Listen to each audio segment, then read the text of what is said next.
Now, I want to move into this chapter here.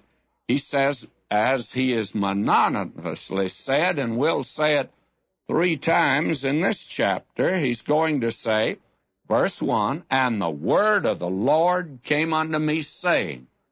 Now, there's only one alternative for you. Either the Lord said it, you agree to that, or you take the position that Ezekiel is lying about this. There's no middle ground. You have to say one or the other.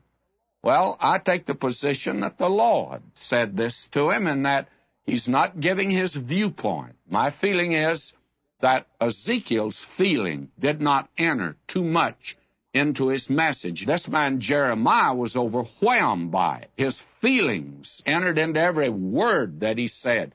I don't think that's true of this man. And you say, can you support that? And I can.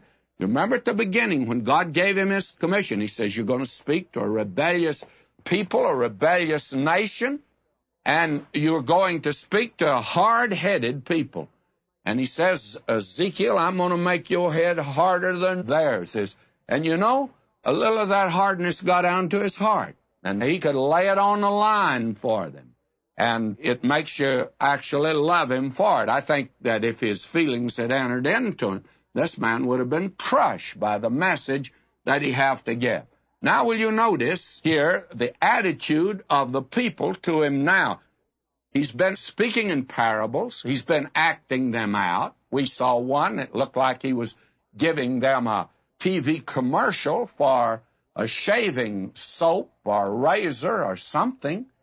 And you'd never think that. And then the idea of him digging through his house and coming up out in the street. That is a crowd getter, but it does sound rather strange. And you find him enacting out a great deal of this. Now he says here, verse 2, Son of man, set thy face toward Jerusalem, and drop thy word toward the holy places, and prophesy against the land of Israel. Now, we have him here telling them now about the impending judgment. And say to the land of Israel, Thus saith the Lord, Behold, I'm against thee. I'll draw forth my sword out of its sheath, will cut off from thee the righteous and the wicked. The judgment now is apparently inevitable. Up to these last chapters, the mercy of God is extended. But now judgment is coming, and there's no other, apparently, alternate to it. And God says, I'm against you. That's the first time he said that about his city of Jerusalem. And now he says, I'm going to cut off the righteous and the wicked. Well, that sounds strange, does it not? Who are the righteous? Those who say they are. The church members. The ones that in that day were not saved at all. But they went through the ritual of it. They were religious. A great many today have the Band-Aid of religion over the sore of sin.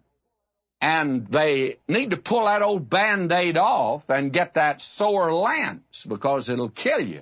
It's cancer. And you just don't cure cancer by putting a Band-Aid on it. And you don't cure sin by becoming religious. That's not the way that you overcome. And therefore, God says, I'm cutting it off now. I'm moving in, and with my sword, I intend to destroy the city.